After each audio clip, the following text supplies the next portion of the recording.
She was poor and sold sweets on roller skates on the city streets. But when he crashed into the Millionaire CEO's car, everything changed in an instant. He came down furiously until he looked into the young woman's frightened eyes. What was an accident turned into the beginning of an unexpected destiny. If this story interests you, don't forget to subscribe to our channel and tell us from which city you are watching us. We continue. The sun had barely risen when Alice adjusted her worn-out skates to her feet. Her nimble hands organized the last cupcakes in the cooler while she watched her grandmother sleeping on the living room couch. The small apartment on the third floor, of a building with no elevator, was her home, shared with her grandmother Mirella and her 15-year-old sister Clara. The responsibility of supporting the family weighed heavily on her 22-year-old shoulders, but Alice carried this burden with a smile on her face and determination in her eyes. "Clara, Grandma's medicines are separated in the dresser. Don't forget the time," she called softly before closing the door. The narrow hallway was her first challenge of the day, descending 3 flights of stairs balancing on wheels. But Alice had developed her own technique, gliding gracefully down the worn steps. The neighborhood streets were still deserted, except for the first workers who, like her, began their journey before sunrise. The fresh morning air touched her face as she glided along the uneven sidewalks, deftly avoiding potholes and cracks that she already knew by heart. Her thermal backpack, decorated with colorful stickers and the improvised logo, Alice's Sweets, swung gently on her back. That morning, her first delivery was to a downtown bakery. Alice had secured a small but steady contract, supplying specialty cupcakes that had become a favorite among customers. It was a modest start, but each small victory brought her closer to her dream of owning her own business. As he skated, his mind wandered between recipes and numbers. He needed to find a way to increase production without compromising quality. Ingredients were increasingly expensive, and the rent arrears weighed on his conscience. His grandmother's voice echoed in his memory. "Money comes and goes, my daughter. The important thing is to maintain dignity." It was in this moment of distraction that fate decided to play a trick. While trying to avoid a particularly treacherous pothole, Alice momentarily lost her balance. Her skates slid to the right as she tried to turn left, and within seconds, her body collided with something solid and shiny. The sound of the impact was followed by a stunned silence. When she finally got her bearings, Alice realized she had hit a car, but it wasn't just any car. It was a shiny black Mercedes-Benz parked in front of one of the few office buildings in the area. Her heart skipped a beat when she noticed the sizable dent in the driver's side door. "Oh my God, oh my God, oh my God," she muttered, trying to stand up as she checked her backpack. Miraculously, the cupcakes seemed intact, protected by the compartment system she had developed herself. But that was the least of her problems now. The car door opened slowly, and a tall man in an impeccably tailored suit emerged, his blue-gray eyes fixed on Alice with an enigmatic expression. Thomas Beck, CEO of Tech Future, one of the largest technology companies in the country, watched the scene with disconcerting calm. "Miss, are you okay?" His voice was deep and controlled, without showing any sign of irritation. Alice felt a shiver run down her spine, not because of the fall, but because of the way that man looked at her, as if he could read her every thought. I'm so sorry. It was an accident, I swear. I can explain." The words came out of her mouth in a rush as she tried to keep her balance on the skates. Her brown hair, tied in a careless ponytail, swayed in the morning wind. Thomas circled the car, examining the damage with meticulous attention. His silence only increased Alice's anxiety as she began to mentally calculate how many years it would take to pay for the repairs on a car of that value. Her savings were barely enough to buy a new pair of skates. Thomas continued his thorough examination of the vehicle, while Alice felt each second weigh like lead. Finally, he turned to her, slightly adjusting the navy blue tie that complemented his suit. "What's your name?" he asked, his voice holding that controlled tone that made Alice feel even more nervous. "Alice." "Alice Sallon," she replied, trying to maintain her composure despite the tremor in her legs. "Sir, I know the loss is great, but I can work to pay for it. I make the best cupcakes in the area, and also..." Thomas held up a hand, stopping her. Anxious speech. His eyes scanned the figure before him. A young woman on worn-out roller skates carrying a cooler decorated with childish stickers, wearing an apron stained with flour. There was something intriguing about her desperate determination. "Did you say cupcakes?" he asked, arching an eyebrow. "And deliveries on roller skates?" Alice nodded, starting to open her backpack. "Want to see? I guarantee they're intact. I have a special protection system that—" To her surprise, a slight smile appeared on the businessman's lips. "I have a proposal for you, Miss Sallin. Instead of discussing repair costs, how about a different arrangement?" Alice closed her backpack slowly, confused by the direction of the conversation. "What kind of deal?" "I need someone to deliver coffee and pastries to my office every morning, promptly at 7:30. No delays, no excuses. If I can keep this up for 6 months, we'll forget about the car incident. What do you say?" The proposal caught Alice completely off guard. She looked at the luxurious car, then at her worn skates, and finally at Thomas Beck, trying to understand if this was real. "But why would you do that? I mean, you must have dozens of coffee services at your disposal." Thomas adjusted his watch, a gesture Alice would notice was habitual in the weeks to come. "Let's just say I'm curious. Your determination to deliver candy on roller skates is interesting, to say the least. Besides," he gestured to the cooler, "if your cupcakes are as good as your confidence in them suggests, I might be getting a good deal." Alice felt a spark of hope ignite in her chest. This could be the opportunity she had been waiting for. Not only to escape an astronomical debt, but to show her work to someone influential. "I do," he replied firmly, holding out his hand to seal the deal. Thomas shook it firmly, and Alice noticed that his hands were surprisingly warm for someone who looked so cold. "Great. We'll start tomorrow. My office is on the 30th floor. Strong coffee, no sugar, and surprise me with pastries." He took a card from his pocket and handed it to her. "My personal number in case anything unexpected happens, but I suggest you don't." As Thomas got into his damaged car, Alice stood still, holding the card like a talisman. Only then did she notice that her hands were shaking slightly. "Oh, and Miss Sallin?" Thomas rolled down the car window before driving off. "I suggest you avoid the potholes next time. Not all CEOs are so understanding." With that, he left, leaving Alice alone on the sidewalk, still trying to process the last 15 minutes of her life. She looked down at the card in her hands, and then up at the sky, which was beginning to lighten completely. "Operation Caffeinated CEO," she muttered to herself, a determined smile playing on her lips. "Is this what you wanted, Destiny?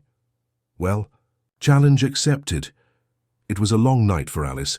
Between preparing special pasta and planning flavor combinations, she barely managed to sleep. Her small kitchen, normally silent during the early hours of the morning, became a laboratory for culinary experiments. Grandma Mirella, awakened by the unusual movement, watched from the doorway with an understanding smile. "My girl, it's already past 3 in the morning," Mirella whispered, adjusting her shawl over her shoulders. "What's this about delivering coffee to the CEO?" Alice separated ingredients as she explained the unusual arrangement. Her skilled hands measured flour and sugar with precision, even as her mind wandered over the events of the previous day. "Grandma, this is the chance I've been waiting for. Just imagine, if I impress Thomas Beck, I can get other important clients. Who knows, maybe even open my own bakery." Mirella approached, watching her granddaughter work. The smell of vanilla and cinnamon filled the room, mixing with the aroma of freshly ground coffee that Alice had bought especially for the occasion. "Thomas Beck," the lady murmured thoughtfully. "That name is not unfamiliar to me. Isn't he that guy who always appears in the newspapers? The one from the computer company?" Alice nodded, sorting out cupcake liners. "Tech Future, Grandma. One of the biggest tech companies in the country. And now, by some crazy twist of fate, it's going to be my regular client." While preparing the first batch, Alice shared her plans for a special breakfast with her grandmother. She had chosen premium coffee beans and decided to create 3 different types of cupcakes. A classic chocolate cupcake with salted caramel filling, a berry cupcake with cream cheese, and her most daring creation, a coffee cupcake with Belgian chocolate frosting. You know, Grandma, Alice said as she meticulously decorated each suite, there's something strange about this whole thing. Why would a man like him accept a deal like that? He could have simply called the police or demanded payment for the repairs. Mirella smiled, that wise smile that always made Alice feel more secure. Sometimes, my daughter, the most unlikely people are precisely the ones who change our lives. Your grandfather also seemed like a very serious man when I met him, remember the story? And in the end, he was the biggest romantic of all, the two added in unison, laughing softly so as not to wake Clara. The hours flew by between preparations and final adjustments. When the clock struck 5:30, Alice was ready.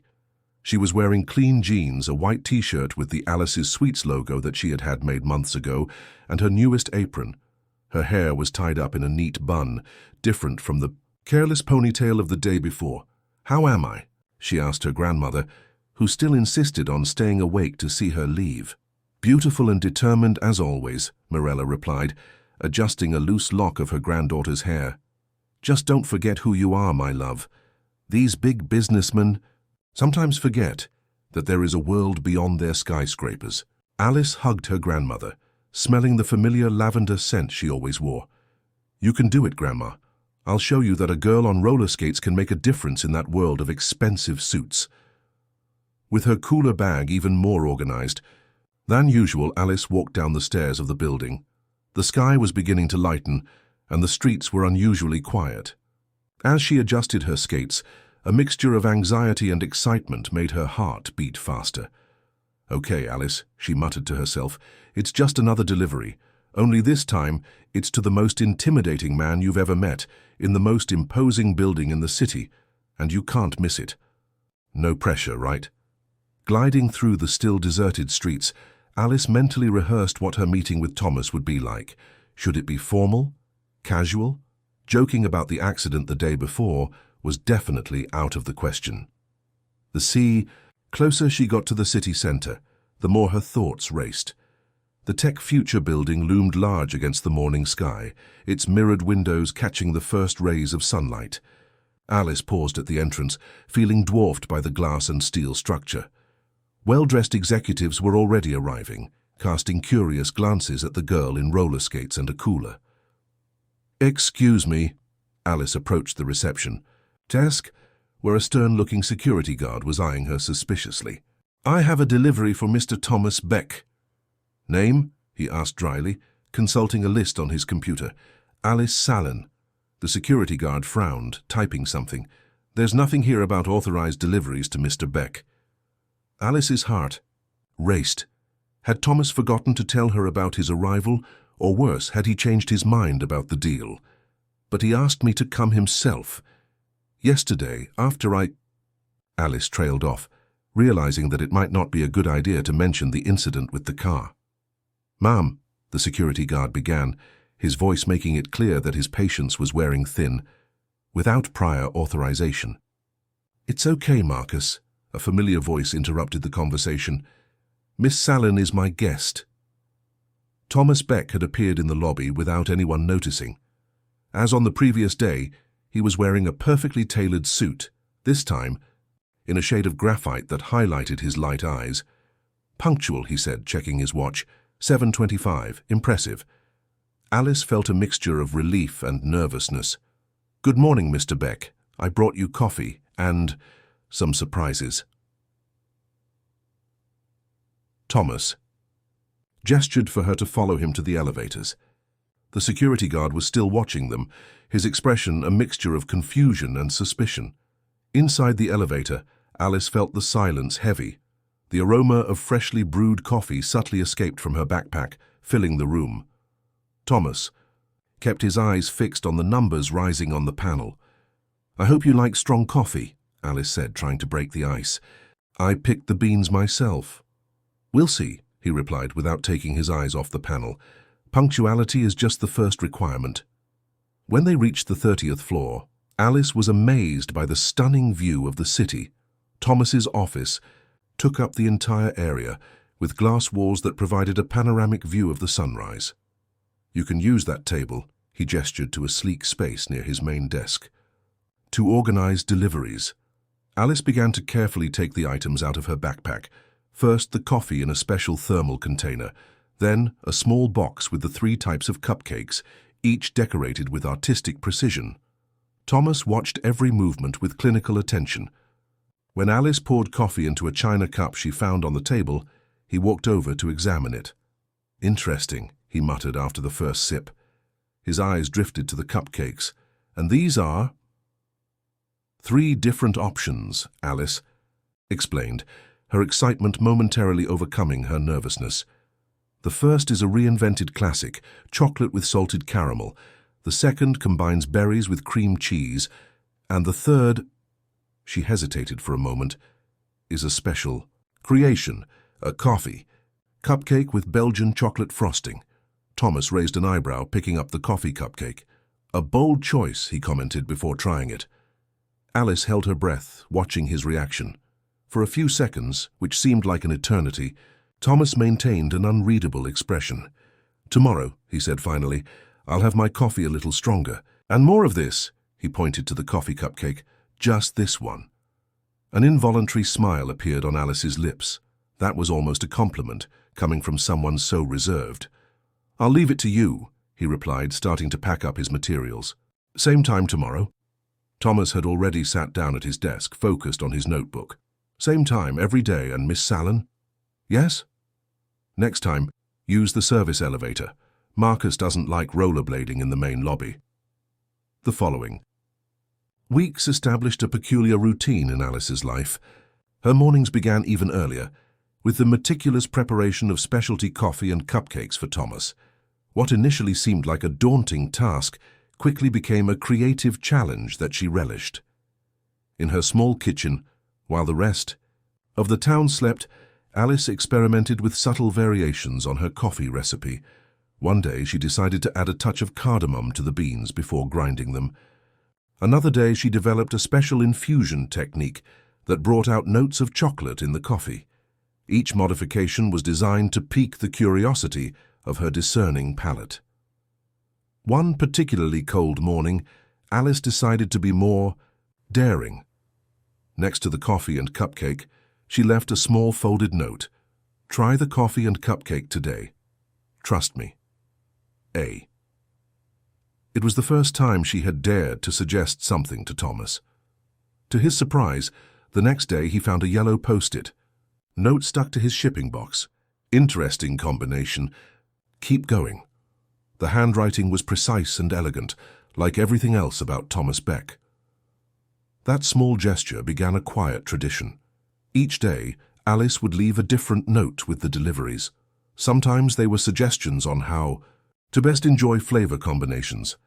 Other times they were little tidbits about coffee or pastries.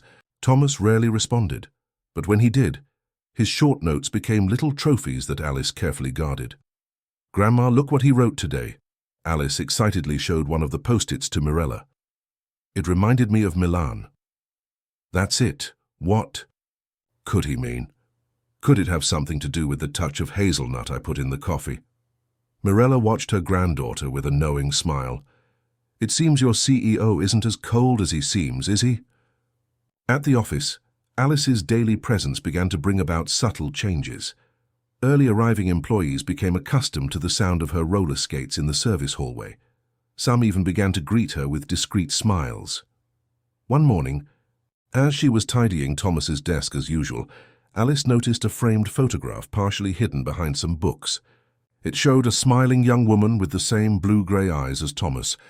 There was something familiar about that smile, but before she could look closely, she heard footsteps approaching. "Good morning, Mr. Beck," he said quickly, stepping away from the photo. "I tried a new extraction method today. I think you'll like the added complexity of flavor." Thomas stopped beside her, looking first at the coffee, then at the photo that had caught Alice's attention. For a moment, a shadow passed over his face so quickly that Alice almost believed she had imagined it. "My sister," he said simply, picking up his coffee cup. "She also liked to try new things in the kitchen."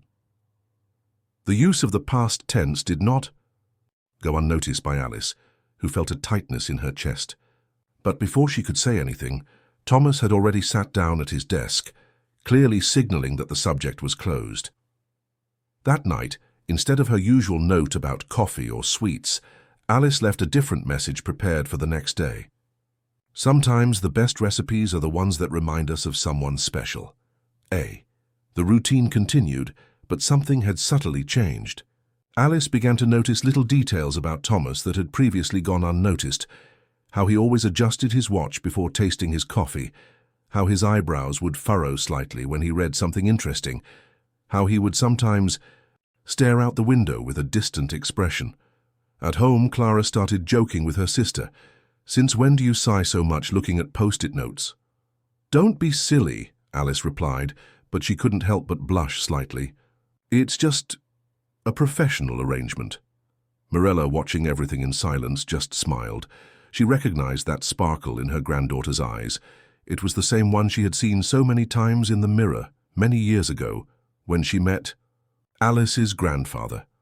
Alice and Thomas's established routine was abruptly interrupted one Thursday morning. Arriving at the office, Alice found an unusual amount of activity. Businessmen in formal attire were bustling about, and there was a buzz in the air that she had never experienced before. "Miss Sallin," Thomas's secretary intercepted her before she reached his office. "We have an important meeting with international investors today. Mr. Beck has asked you to organize coffee and your pastries for 15 people. Alice felt her stomach sink. Her daily production was calculated. For Thomas alone, how could she serve 15 people? "How long?" he asked, trying to remain calm. "They'll be here in an hour." 1 hour. Alice took a deep breath, adjusting her skates. "I'll take care of it." He ran down the halls to the service elevator, his mind already calculating possibilities. On the EC way, he called Clara. "Little sister, I need an urgent favor. Go to Madame Marie's bakery and buy all the coffee cupcakes she has.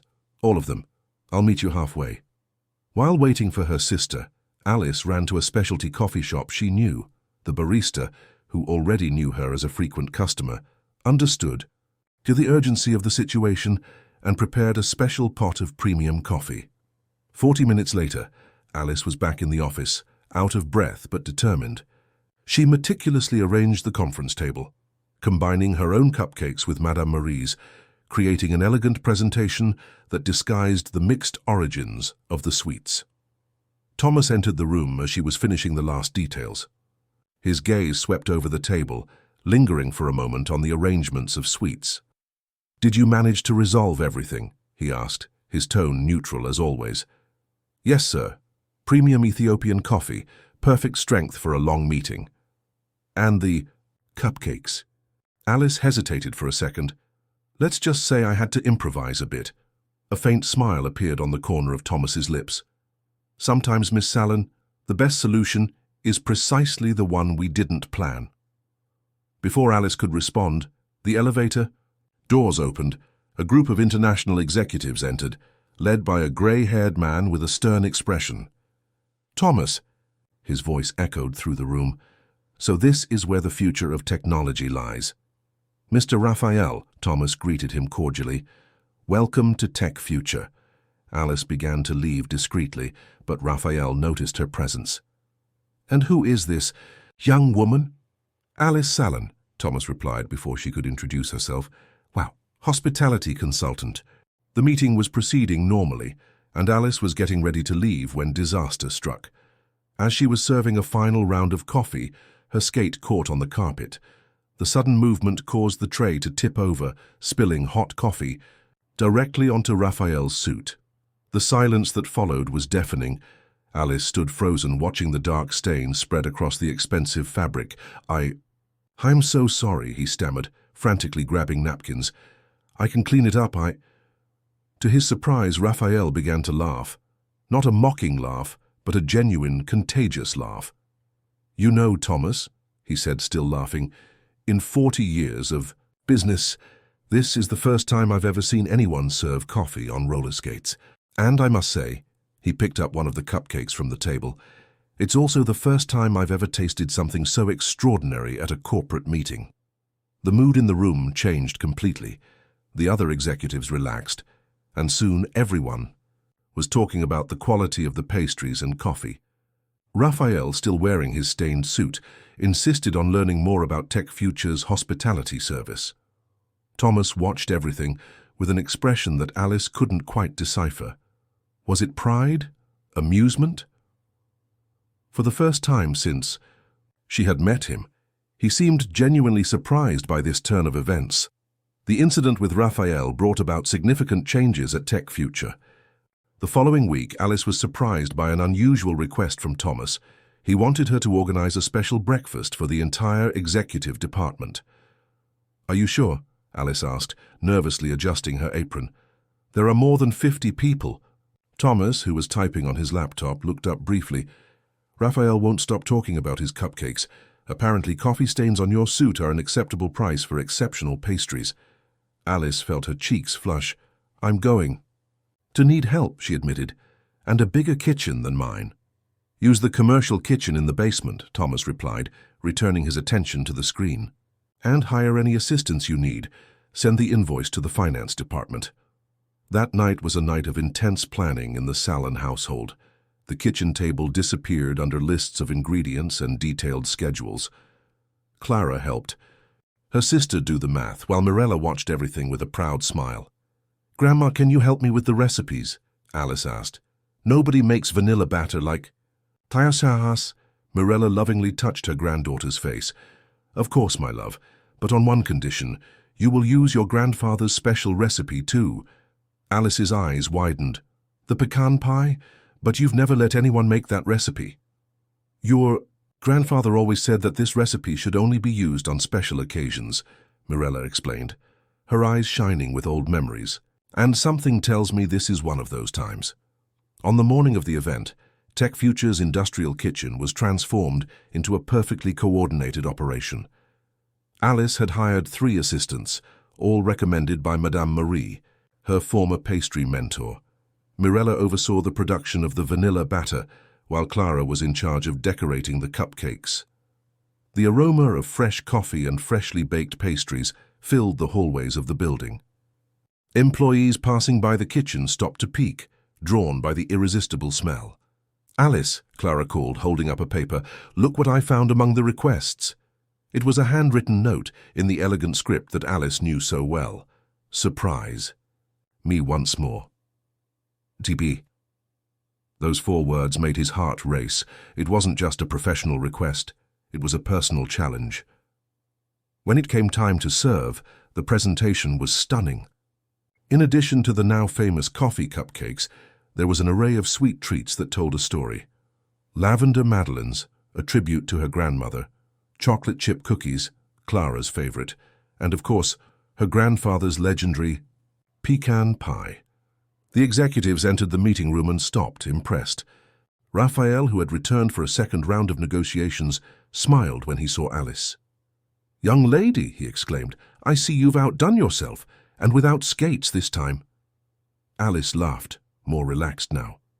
"I thought it best not to try my luck again, sir." Thomas stood silently watching the scene unfold, but when he took a bite of the pecan pie, something in his expression changed. For a brief moment, his impassive CEO mask gave way to an emotion Alice couldn't quite identify. Later, when everyone had left and Alice was cleaning up, she found another note in her shipping box. "The pie reminded me of her. How did you get it?" Alice smiled, thinking of her grandmother and her grandfather's stories. Some recipes, after all, carried more than just ingredients. They carried memories, feelings, and secrets that only the heart could decipher.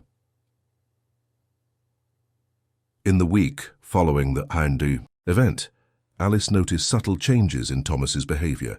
He began asking questions about her recipes, showing an interest that went beyond mere professional cordiality. During his morning deliveries, she would sometimes find him contemplating a photo of his sister, a cup of her coffee in his hands. One particularly rainy morning, Alice arrived at the office soaking wet. Her skates were slippery on the wet floor, and her cooler bag was splashing with water. "Sorry about the presentation today," she said, trying to compose herself. The rain caught everyone by surprise. Thomas, who had been watching the grey city through the glass windows, turned to her. You came on skates even in this storm?" "Sure," Alice replied, starting to organize breakfast. "A deal is a deal, isn't it? Besides," she smiled, "I invented a special rainy day cupcake." For the first time since they had met, Thomas laughed. A brief, almost imperceptible laugh, but genuine. "You are amazing, Alice Sallin." The use of her first name did not go unnoticed. Alice felt heat rise up her neck, mentally thanking that her cheeks were already red from the cold. "My sister," Thomas began, picking up the photo from the shelf, "loved rainy days. She said they were perfect for trying out new recipes." Alice realized that this was the first time he had spoken voluntarily about his sister. She remained silent, allowing him to continue. Clara was a chef, or she was becoming one. She had plans to open her own restaurant, focused on supporting women in gastronomy. He ran his fingers along the frame of the photo. She always said the kitchen was a place of transformation, not just of ingredients, but of people. "She seems like a wonderful person," Alice commented softly. Thomas nodded, putting the photo back in place. "She would have liked you. Your determination, your creativity, even your roller skates." The moment of vulnerability passed as quickly as it had come. Thomas returned to his usual posture, adjusting his tie as if to rebuild not only his appearance, but also his emotional armor. "Miss Sallin," he said, his voice returning to its professional tone, "I have a proposition for you." Alice, who was still processing the previous conversation, straightened up. "What kind of proposal?" "Tech Future is planning a new project, a foundation to support women entrepreneurs." He paused, watching her reaction. It was Clara's dream. Alice's heart raced. "And what does that have to do with me?" "Want you to be a part of it, not just as a provider of coffee and pastries, but as a consultant. Your story, your experience, could inspire other women." Alice felt the weight of those words. It wasn't just a professional opportunity, it was a vote of confidence, a bridge between two seemingly distant worlds. She hesitated, thinking of her grandmother, of Clara, of all the women she knew who dreamed of a chance. It would be an honor. Thomas nodded, turning his attention back to his laptop. "Great, my assistant will be in touch with the details." Then, almost as an afterthought, he added, "And Alice, bring me more of that rain cupcake tomorrow." When Alice left the office that morning, the rain had eased to a light drizzle. As she glided through the wet streets, she thought about Clara, about Thomas, and about the power of certain recipes to connect people, transcend loss, and create new beginnings. At home, he found his grandmother dozing in the armchair, an old recipe book on her lap. He carefully covered her with a blanket and kissed her forehead. "Grandma," he whispered, even though he knew she couldn't hear, "I think I finally understand why fate made me crash into that car." News of the New Beginnings Foundation spread quickly throughout the corporate world. Within days, Alice's desk was littered with business cards from people interested in participating in the project. Journalists were trying to schedule interviews, and her email inbox was overflowing with messages from female entrepreneurs across the country. "I don't know if I'm ready for this," Alice confessed to her grandmother as she sorted through the paperwork scattered across the kitchen table. "Until yesterday, I was just a girl on roller skates delivering cupcakes." Mirella, who was knitting peacefully in her armchair, smiled wisely. "And who said you stopped being that girl? You just gained more wheels to skate on." The first official meeting of the foundation took place on a sunny Thursday. Alice arrived earlier than usual at Thomas's office, carrying not only the traditional breakfast, but also a special surprise, a reinterpretation of her grandfather's pecan pie, transformed into elegant little petit fours. "For luck," she explained as Thomas raised a questioning eyebrow. The conference room slowly filled up. Tech Future executives, financial consultants, and to Alice's surprise, several women she recognized from the neighborhood, Madame Marie from the bakery, Helena from the flower shop, even Selena, who sold takeout on the corner. Thomas stood, watching the curious interplay between the two worlds that now mingled in his room. When everyone was settled, he began to speak. The New Beginnings Foundation was born from a dream. His normally controlled voice had a different tone. A dream that is not mine, but that I have adopted as my own. My sister, Clara. He paused, his eyes meeting Alice's for a brief moment. She nodded slightly, a silent gesture of support. Clara believed that the true power of gastronomy was in its ability to transform lives, not just through food, but through the opportunities it creates. Alice watched as the women of the neighborhood sat up straighter, recognizing themselves in those words. Today, Thomas continued, I want to introduce the person who made me, believe that this dream is not only possible but necessary. Alice Sallin will be the Foundation's project director. A surprised murmur ran through the room. Alice felt her heart leap. Headmistress? That part hadn't been in the plans they'd discussed. But, she began to protest. Does anyone have any objections? Thomas asked the room, his voice now carrying that authoritative tone that Alice knew well. Madame Marie was the first to speak up. Objection! This girl revolutionized my bakery with her ideas. If there's anyone who understands how to turn dreams into reality, it's her. Other voices joined in, each with a story about how Alice had impacted their business, their lives. Helena told how her breakfast deliveries had inspired a similar service at her flower shop. Selina revealed that her takeaways had doubled in sales after Alice suggested a new way to present them. Thomas watched everything with an expression Alice had never seen before. There was pride there, but also something else, something that made his normally cold eyes shine in a different way. When the meeting ended, Alice remained in the room, still trying to process everything that had happened. Thomas approached, holding one of the petit fours. You transformed your grandfather's recipe, he commented. Sometimes, she replied, finding courage somewhere within herself, we need to reinvent the past to build the future. Thomas stared at her for a long moment, as if he were really seeing her for the first time. Clara said something like that. Thomas. Alice took a deep breath. Why me? For headmistress, I mean. There must be more qualified. People with more experience. Because you understand, he replied simply. You understand that it's not just about business or numbers. It's about people, about dreams, about transformation, just like she did. At that moment, something changed. Between them. It wasn't said in words, but it was there, hanging in the air like the scent of freshly baked pastries. A mutual understanding, a recognition that some encounters, even accidental ones, are destined to change lives. The days that followed were a whirlwind of activity. Alice kept up her morning deliveries, now not just out of obligation, but by choice, while immersing herself in the corporate world that had once seemed so distant. Her desk in the office, once just a space for organizing coffee and pastries, was given a computer and a growing pile of projects. You need new clothes, Clara declared one evening, rummaging through her sister's wardrobe. You can't be a headmistress, wearing an apron all the time. Why not? Alice replied, typing furiously on her laptop. She was working on a proposal to create a mentoring network between experienced and aspiring female entrepreneurs. I think an apron says a lot about who I am. Mirella, who was passing by the bedroom door, stopped to look at her daughters. Maybe there could be 2 aprons, she suggested with a smile. One for making sweets and one for making things happen. Grandma's simple wisdom, as always, hit the spot.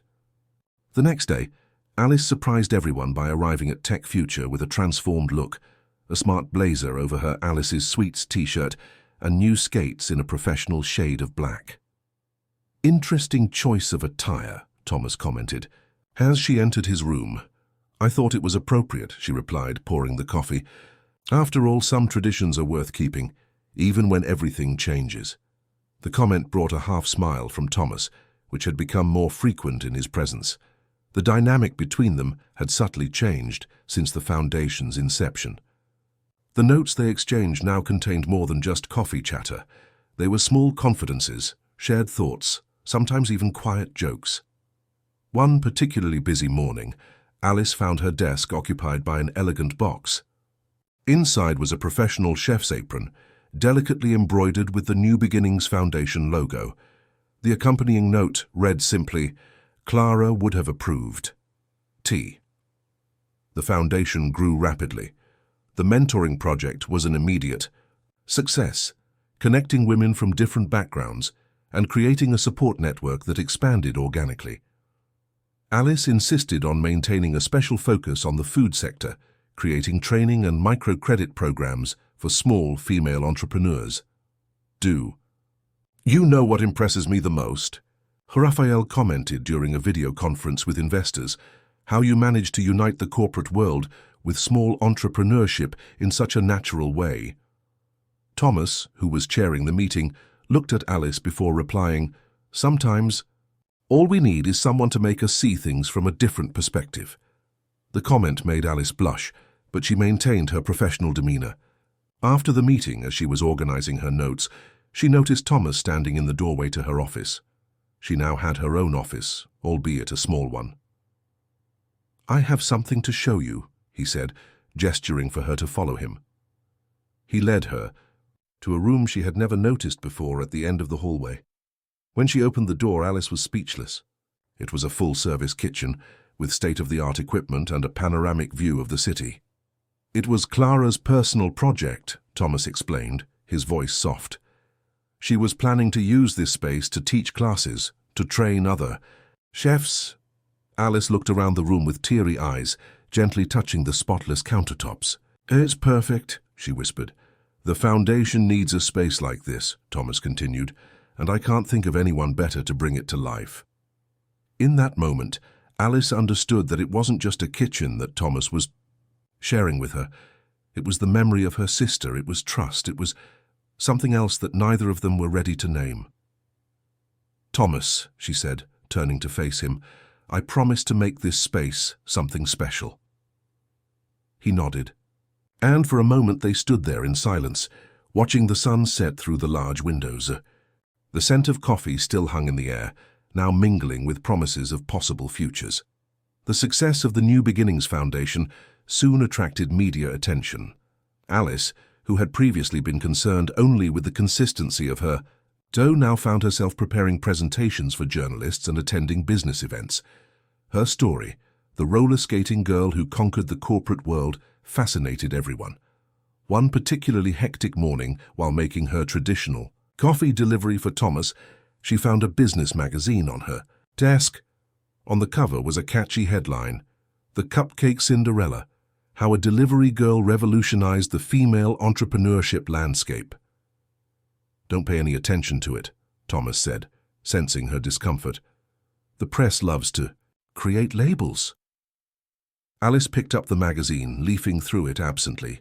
"That's not what bothers me, it's just they make it seem like luck, like I just stumbled into success." "Well, technically, you did trip over my car," Thomas commented, a glint of amusement in his eyes. Alice couldn't help but laugh. It was amazing how much he had changed in the last few months, allowing himself these moments of lightness that had previously seemed impossible. "What they don't understand," Thomas continued, more serious now, "is that success is rarely accidental, even when it starts with an accident." That afternoon, Alice led her first class in the Foundation's new kitchen. The space, which had once belonged to Clara's dreams, now pulsated with the energy of 15 women, eager to learn not only recipes, but business strategies. "Before we begin," Alice said, adjusting her foundation apron, "I want everyone to understand one thing. We're not here just to make candy. We're here to turn passion into livelihood, dreams into reality." Among the students was Madame Marie, who had insisted on participating, even though she was an experienced baker. "It's never too late to learn something new," she declared, winking at Alice. The class flowed naturally, with Alice sharing not only culinary techniques, but also her experiences in the business world. She was explaining the importance of financial control when she noticed a familiar figure watching through the glass door. Thomas stood there unobtrusively, with an expression she had never seen before. There was pride in his eyes, but also something deeper, more personal. After class, when everyone had left, he walked into the kitchen. Alice was organizing the last of the utensils, her apron slightly stained with chocolate. Clara used to say, Thomas began, picking up a forgotten spoon from the counter, that teaching was a form of love, that when we shared knowledge, we shared a piece of ourselves. Alice stopped what she was doing, touched by the intimacy of that moment. It was rare for Thomas to talk about his sister so openly. Today, he continued, watching you teach those women, I saw exactly what she meant. Sometimes, Alice replied softly, I think she's still here somehow. In the energy of this kitchen, in the stories you tell. Thomas stepped closer, standing only a few feet away from her. She is. In every woman who finds her way through, the foundation, in every dream that comes true. The silence that followed was heavy with unspoken words. Alice could feel her heart beating faster, aware of the closeness between them, the intimacy of the moment. Tomorrow, Thomas said finally, his voice huskier than usual, I have an important meeting with the council. Could you... Extra strong. Coffee and those croissants you like, Alice finished with a smile. Already on my list. He nodded, a small smile playing on his lips. What would I do without you, Alice Sallin? The question hung in the air, loaded with meanings that neither of them was ready to fully explore. But something had changed that afternoon, in the kitchen that had once belonged to Clara's dreams, and was now witness to new dreams being born. The Foundation's growing notoriety brought not only recognition, but also unexpected challenges. One morning, Alice arrived at the office to find her inbox full of alarming messages. A social media influencer had posted a video questioning her credibility. Who is Alice Sallin really? The viral video read, a roller skating girl who magically became an executive? Or is there more to this sugary story? The main accusation was that her recipes were plagiarized, especially the famous pecan pie that had won so many hearts at Tech Future. The influencer claimed to have proof that the recipe belonged to a famous international chef. That's ridiculous, exclaimed Clara, who was visiting her sister in the office. That recipe is Grandpa's. We have his notebook to prove it. Alice remained calm, though her hands shook slightly as she poured Thomas his morning coffee. The problem isn't the recipe itself, she explained. It's the doubt it casts on everything we've built here. Thomas, who was watching, the video on his laptop with a serious expression, abruptly closed the screen. I will contact our legal department immediately. No, Alice said, surprising everyone, including herself. I don't want to go through lawyers with this. I have a better idea. That night, the Foundation's kitchen was transformed into a makeshift studio. Alice invited a select group of journalists and, most importantly, all the women who had been impacted by the project so far. Today, she began, donning her apron stained with so many stories. I'm going to share with you not just a recipe, but a family story. Mirella was there, holding her husband's old recipe book. In a choked voice, she told how he, an immigrant baker, had developed the recipe for the pecan pie after months of experimentation. He said that each ingredient tells a story, Mirella explained, flipping through the yellowed pages. The nuts came from a tree he planted in the backyard of our first house. The honey was from a beekeeper friend who believed in his dream. While she was making the cake, Alice shared other stories. Madame Marie talked about how the Foundation had saved her bakery from bankruptcy. Helena from the flower shop showed photos of her new space, expanded thanks to the microcredit program. Thomas watched everything from a corner of the kitchen, discreet as always, but his eyes never left Alice for a second. There was something different in his gaze, a mixture of admiration and something deeper. When the pie came out of the oven, its aroma filled the room, bringing with it memories and emotions. Alice cut the first piece, and to everyone's surprise walked over to where Thomas was. This recipe, she said, offering him the dish, taught me that tradition is not just about repeating the past, but honoring it while building the future. Thomas accepted the plate, his fingers brushing lightly against hers. For a moment, the world seemed to disappear around them. You know, he said quietly, just for her to hear, Clara always said that the true flavor of a recipe comes from the story behind it. The video from that night went even more viral than The previous one, but for completely different reasons. The image of Alice with flour on her face and passion in her eyes, telling the story of her family while making the pie, touched thousands of people. The influencer who had made the accusations ended up publishing an apology, admitting that she had been hasty in her judgments.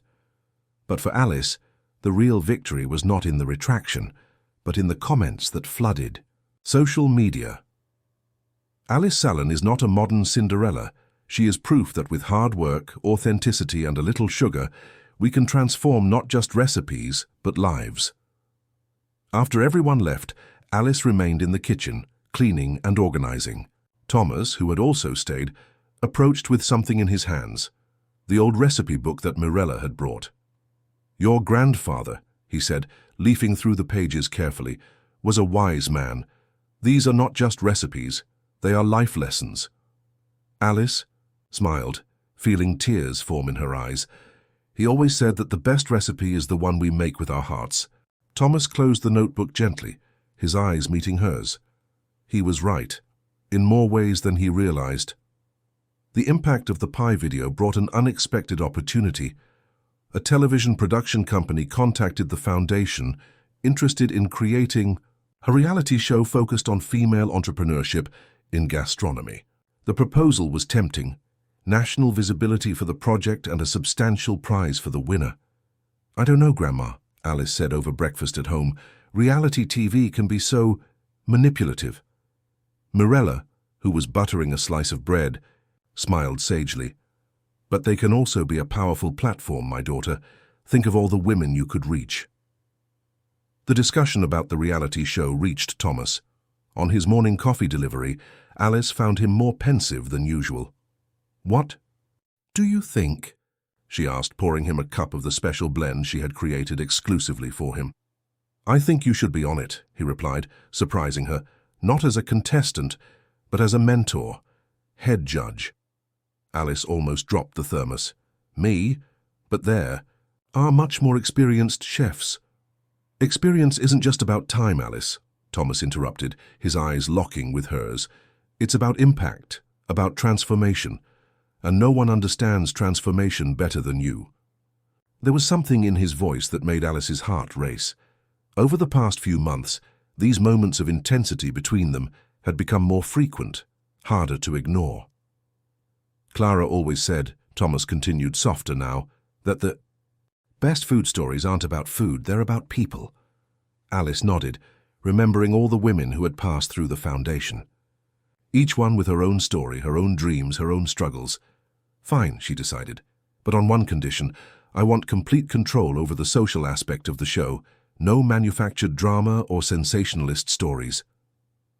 Thomas smiled, that rare smile she had come to value. "I expected that. The contract is being revised to include your terms." Filming began 2 weeks later. The program, called Flavors and Dreams, transformed the Foundation's kitchen into a TV studio. 15 participants were selected, each with a unique story of overcoming adversity. Alice surprised everyone with her natural presence in front of the cameras.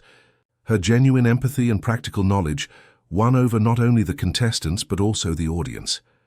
"You're not just creating a dish," she often said during reviews. "You're telling your story through the flavors." Thomas watched the recordings discreetly, always staying behind the scenes. But Alice could feel his gaze silently supporting her. One afternoon, during a break in filming, she found him in Clara's old room, now transformed into a small refuge away from the cameras. "You were right," he said without preamble, "about keeping the focus on the real stories." Alice sat down next to him, noticing that he was holding an old photo. In it, a young Clara was smiling in front of an industrial stove. "This was taken the day she got her first job as a chef," Thomas explained. "She was so proud. She said she could finally start building her dream." "And she built it," Alice replied softly. "Through you, through the foundation, through every woman who passes through that kitchen." Thomas turned to her, his eyes intense. "Through you, Alice. You brought her dream to life in a way I never could have done on my own." The moment was interrupted by a production assistant calling Alice back to the set. But something had changed in that conversation, a truth that could no longer be ignored. That night, when Alice got home, she found a note in her cooler bag, written in the elegant handwriting she knew so well. Some people come into our lives by accident and stay by choice. T. Mirella, who watched her read the note with a dreamy smile, commented, "You know, my daughter, your grandfather also started winning me over with his cooking, but it was the little notes he left on the bread that really stole my heart." The reality, show Sabores and Sonhos quickly became a national phenomenon. The stories of the contestants, combined with Alice's authenticity as a mentor, captured the public's imagination.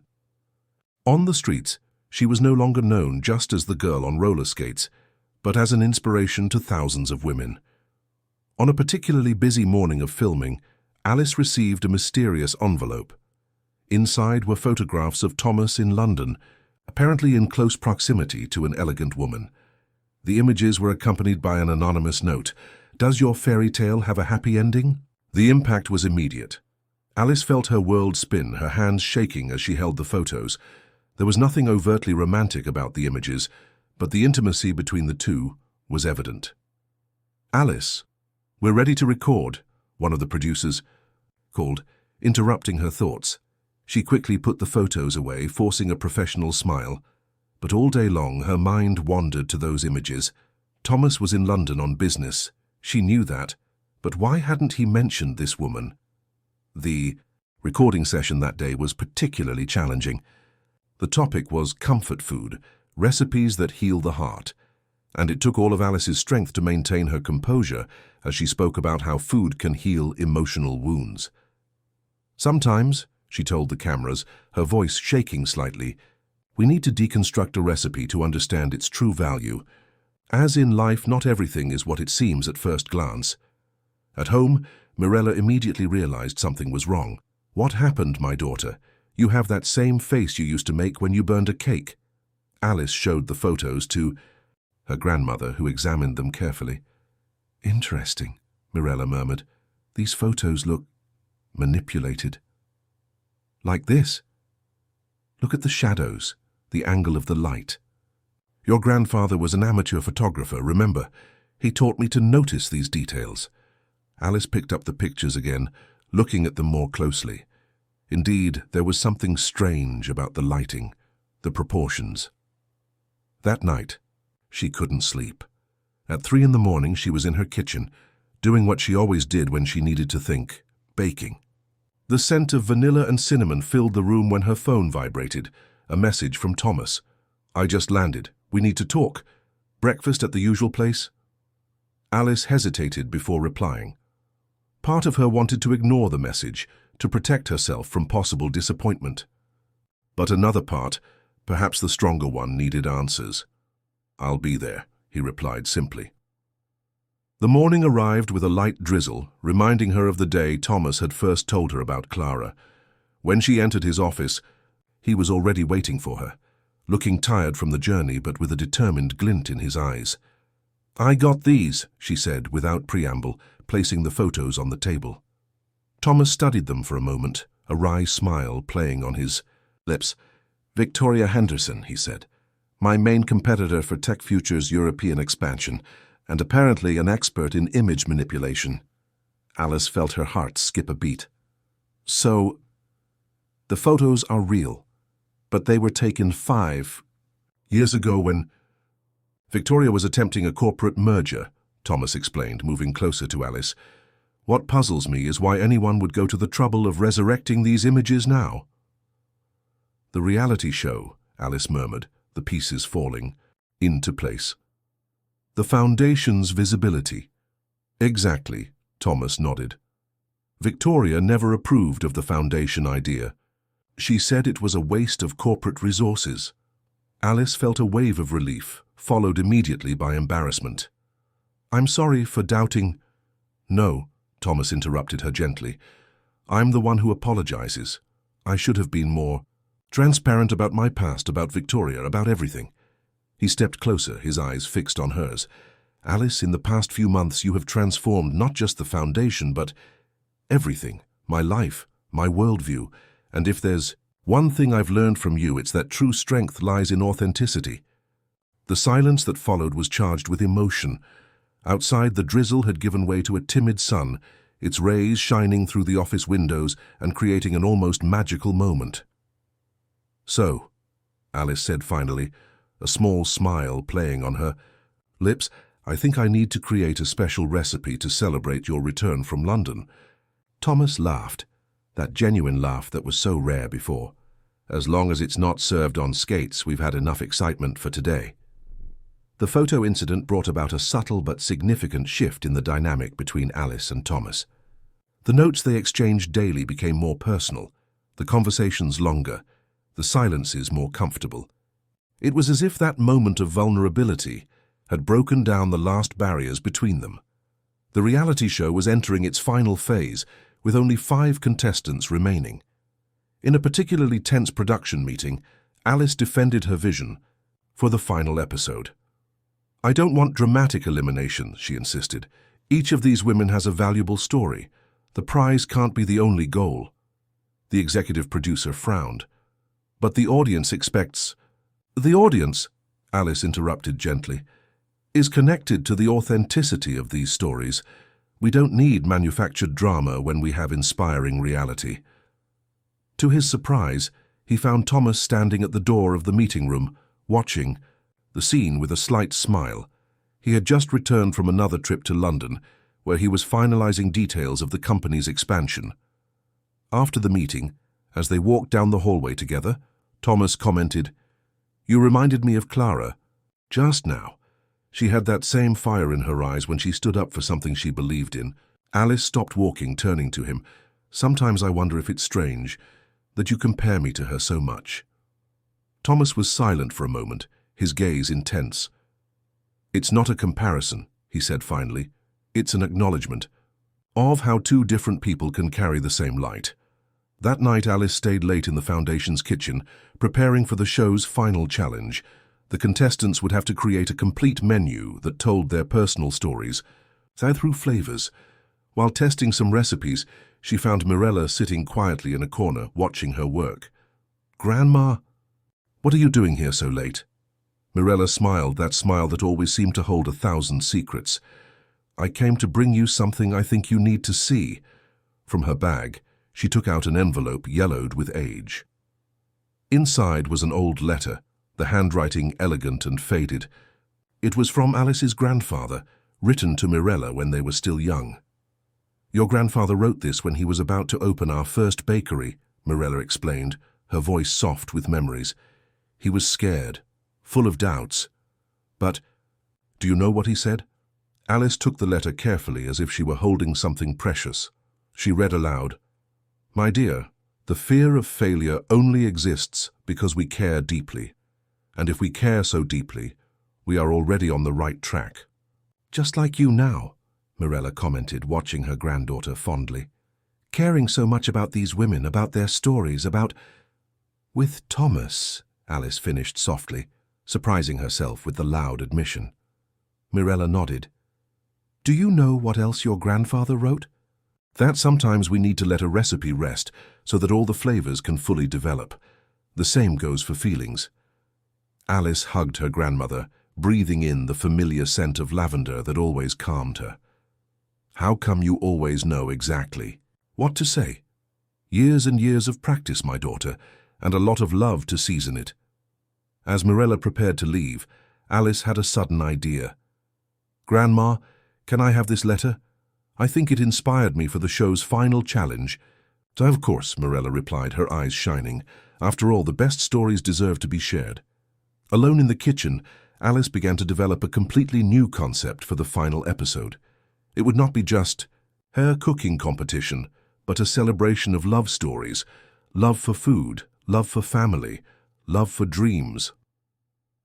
In her recipe book, she began to write, "Special menu, flavors that tell stories." Beside her, her grandfather's letter served as inspiration, reminding her that the best recipes, like the best feelings, need time and courage to fully develop.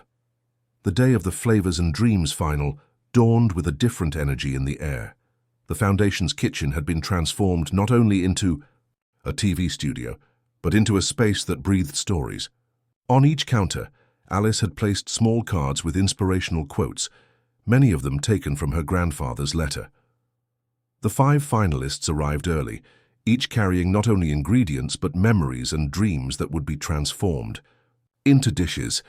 Alice welcomed them with warm hugs, breaking with the show's formal protocol. "Today," she announced, her voice conveying genuine emotion, "we're not just cooking, we're sharing pieces of our souls through flavors." Thomas, who usually kept to the sidelines, was present in the special audience. Alice saw him as he began his opening remarks, her eyes meeting his briefly, searching for that quiet strength she always found there. The final challenge was unlike anything ever done on the show. Each contestant had to create 3 dishes, one representing their past, one representing their present, and one symbolizing their dreams for the future. Between presentations, Alice shared the story of her grandfather's letter, reading passages that resonated with the participants' journeys. The audience was in absolute silence, completely caught up in the magic of the moment. "My grandfather wrote," she read, her voice soft but firm, "that every recipe carries a piece of the soul of the one who creates it. It's not just ingredients. We mix together but hopes, fears, dreams." As the participants worked, the cameras captured much more than just cooking techniques.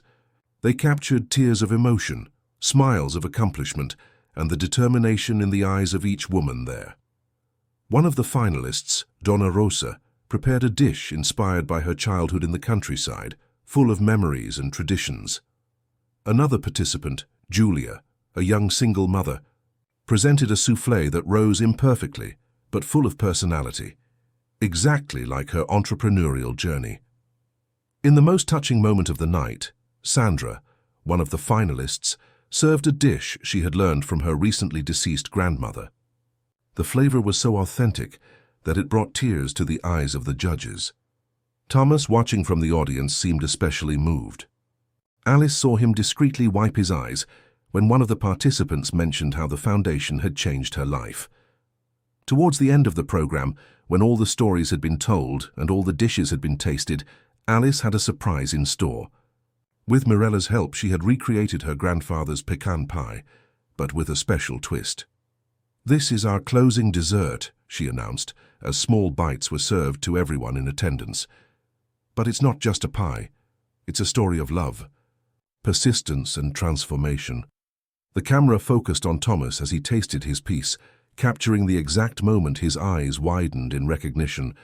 Alice had combined her grandfather's traditional recipe with a subtle hint of coffee, the same special blend she brewed for him every morning.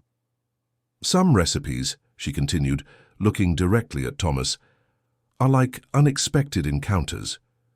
They start as an accident, but turn into something extraordinary." The program ended in a unique way. Instead of a single winner, each finalist received a personalized prize, tailored to their specific dreams.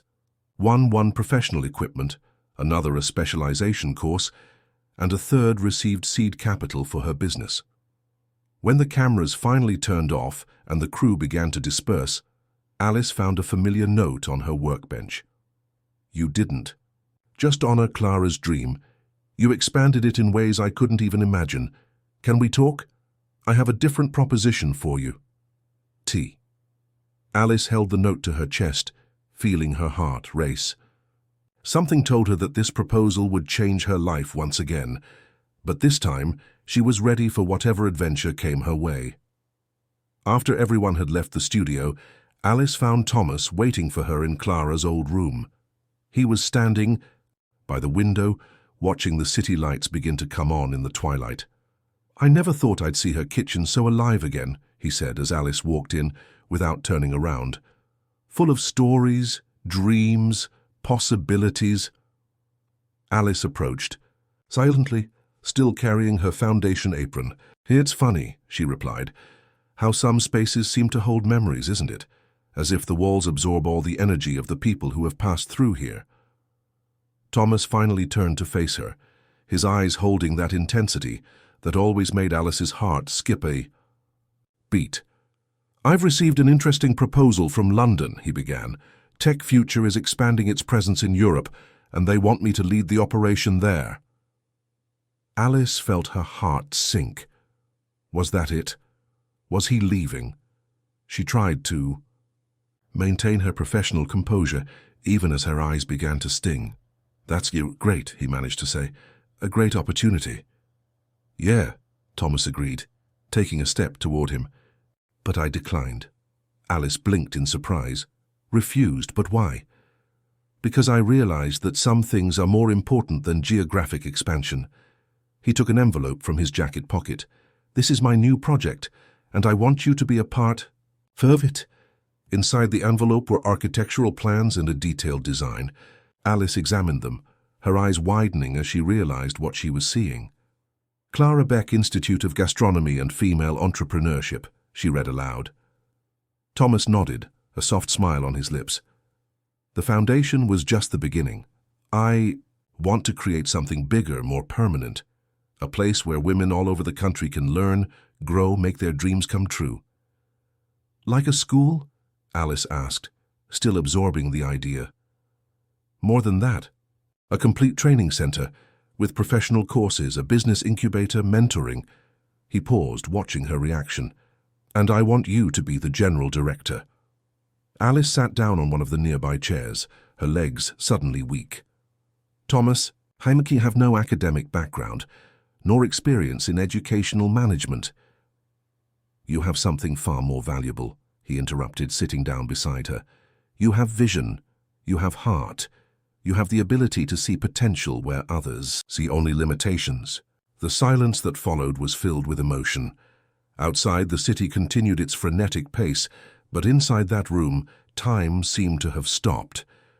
"Clara always said," Thomas continued, his voice softer, "that true transformation happens when we combine technical knowledge with wisdom of the heart. You've proven that every day since we met." Alice looked at the plans again, imagining the possibilities. She saw herself in the faces of all the women who might find there their chance to start over. "It would be a huge challenge," she muttered, more to herself than to him. "It would be," Thomas agreed. "But you've already proven that you can turn challenges into opportunities. After all, that's how it all started, wasn't it? With a little rollerblading accident." Alice couldn't help but smile as she remembered that day. How could she have imagined that hitting a car would change her life so completely? "There's one more thing," Thomas added, his tone changing subtly. "This project isn't just professional for me. It's personal. Very personal." His eyes met hers, and Alice felt that electric connection that had always existed between them, but that they had both danced around for so long. "What are you saying, Thomas?" He stood up, walking to the window again, as if he needed to gather his thoughts. When he turned around, there was a vulnerability in his gaze that Alice had never seen before. "I'm saying I don't just want to build an institute. I want to build a future, and I can't imagine that future without you in it." Alice's heart felt like it wanted to jump out of her chest. The words she had tried so hard to contain, that she had kept inside for so long, were now struggling to come out. The moment was interrupted by the soft sound of footsteps in the hallway. Mirella appeared at the door, carrying an old recipe box. "Sorry to intrude," she said with a smile that suggested the intrusion was anything but accidental. "But I thought you might need this for the new institute." Alice and Thomas looked at each other in surprise. "How did you—" "My dear," Mirella laughed softly, "when you live as long as I have, you learn to read the signs, and you two have been writing a story as clear as a well-detailed recipe." She placed the box on the table and began to take out old notebooks. Pages yellowed with age, photographs. "These are all our family recipes. 3 generations of dreams made real through cooking." Thomas walked over, picking up one of the notebooks reverently. "This is extraordinary." "These are more than recipes," Mirella continued, her eyes shining with memories. "They are stories of love, of perseverance, of transformation. Just like what you are building here." Alice felt tears forming in her eyes as she recognized her grandfather's handwriting in one of the notebooks. "Grandma, this is our family's treasure.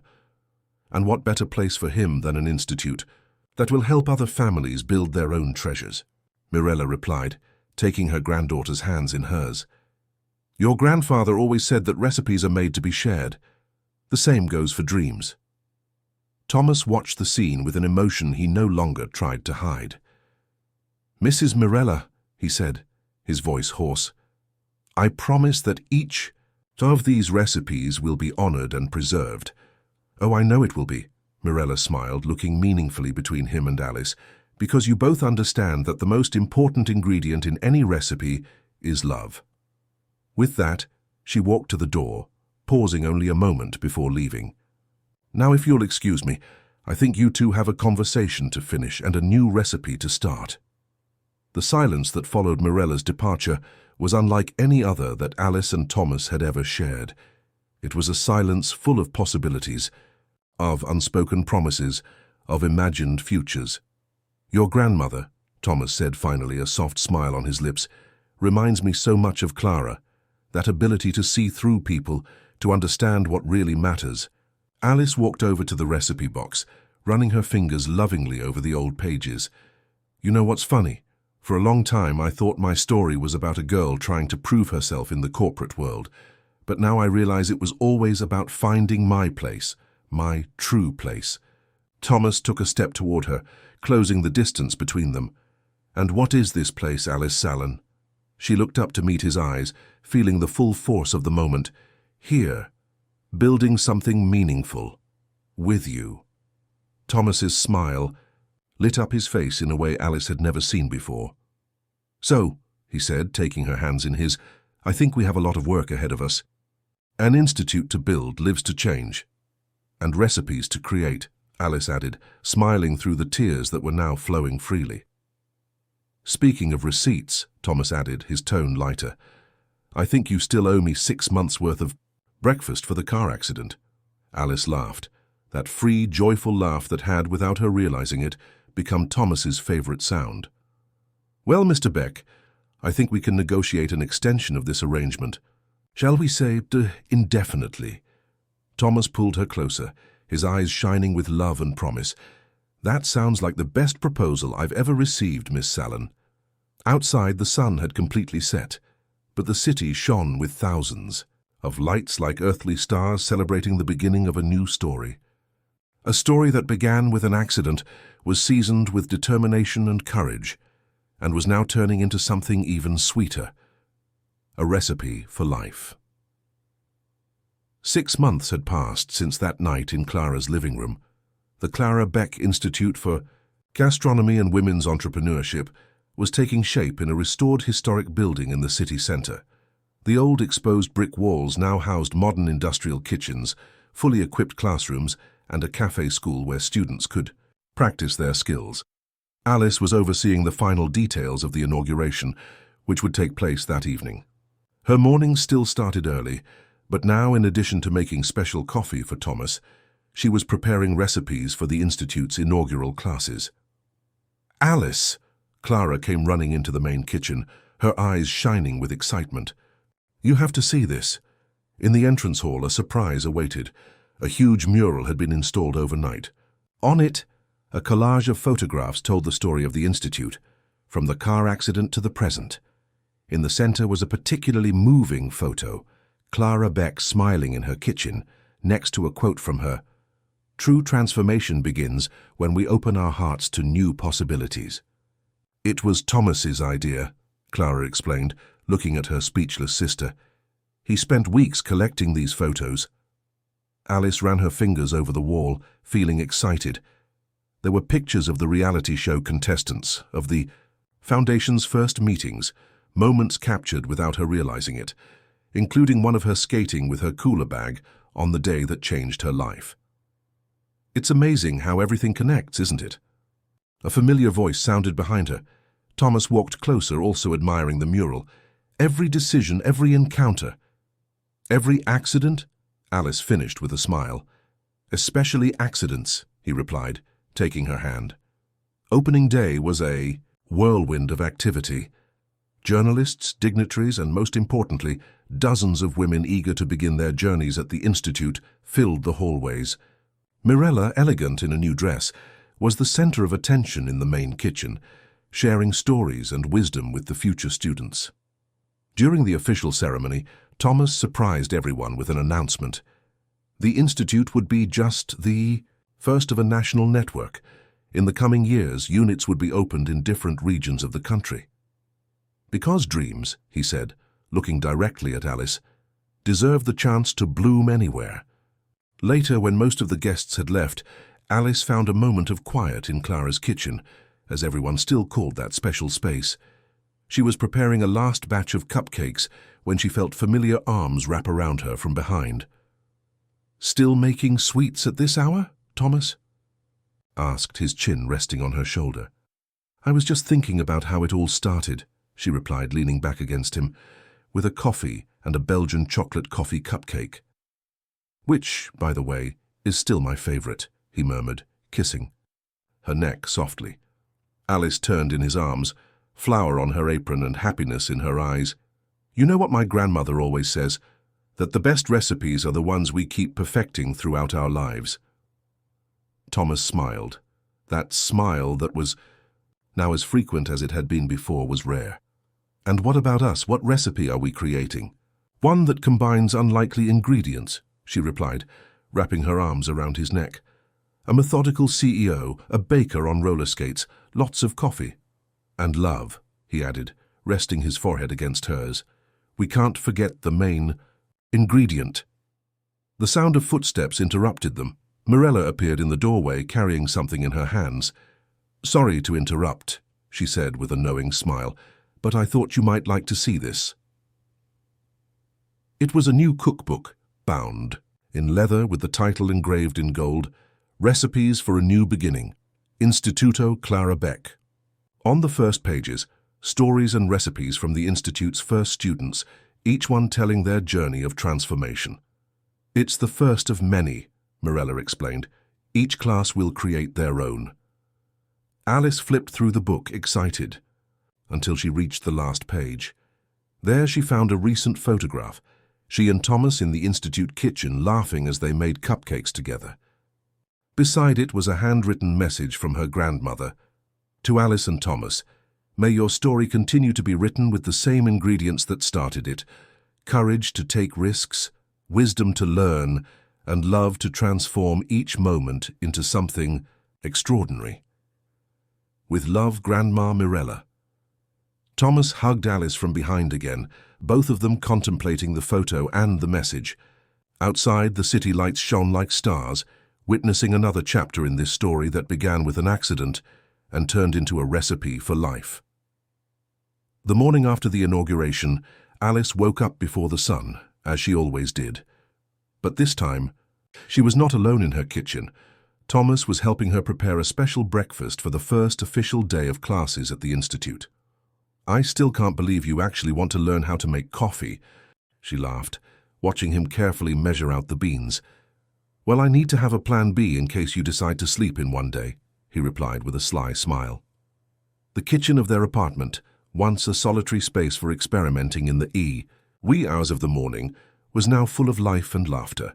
Mirella, who was already standing, watched the couple with shining eyes as they prepared their famous toast with butter. "Do you know what this reminds me of?" the lady said, adjusting her shawl. "The day your grandfather decided he needed to learn how to make bread. He said it was important to understand the process so he could appreciate the result even more." Alice smiled, remembering the stories she had grown up hearing. "And he succeeded?" "Oh yes," Mirella laughed, "after burning about 20 batches, but his persistence was admirable." Thomas, who was now trying to operate the coffee grinder, looked equally determined. "Well, I hope it doesn't take me 20 tries to make a decent cup of coffee." The sun was just beginning to rise when they arrived at the Institute.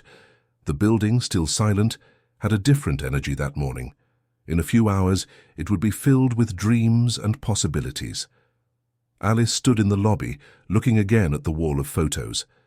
One in particular caught her eye, her and Thomas on the day of the reality show, exchanging glances that, she now realized, already said everything their hearts had been slow to admit.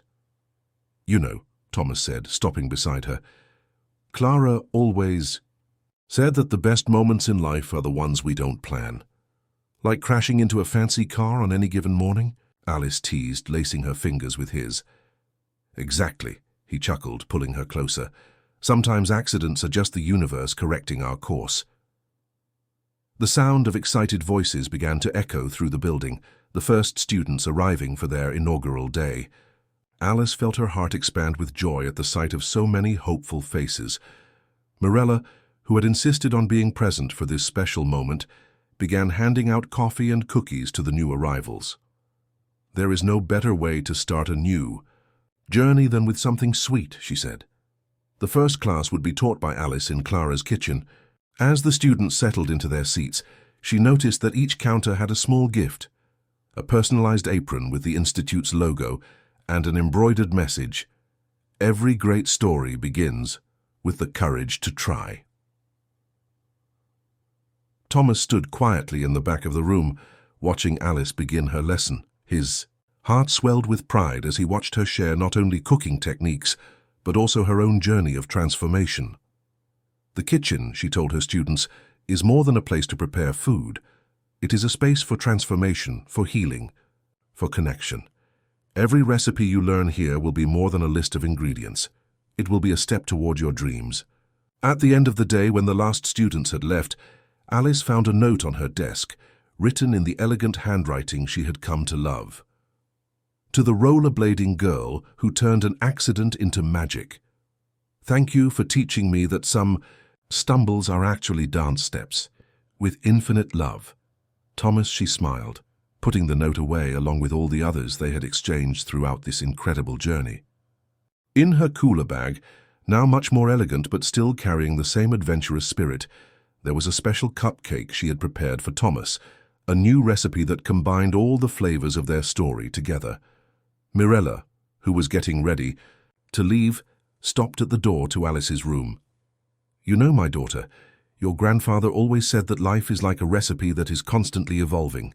Sometimes we need to adjust the ingredients, change the proportions, but in the end, what matters is the love we put into each stage," Alice added, hugging her grandmother. That night, as they closed the institute, Alice and Thomas stopped for a moment in Clara's kitchen. The space, now filled with the energies and dreams of a new generation, seemed to vibrate with possibilities. "Ready for another adventure tomorrow?" Thomas asked, hugging her from behind as they watched the sunset through the windows. Alice smiled, leaning back against him. "With you? Always." And so, amidst the aromas of fresh coffee and freshly baked sweets, between dreams fulfilled and others yet to come, Alice and Thomas continued writing their story. A unique recipe of love, courage, and transformation, proving that sometimes the best flavors in life arise from the most unexpected encounters.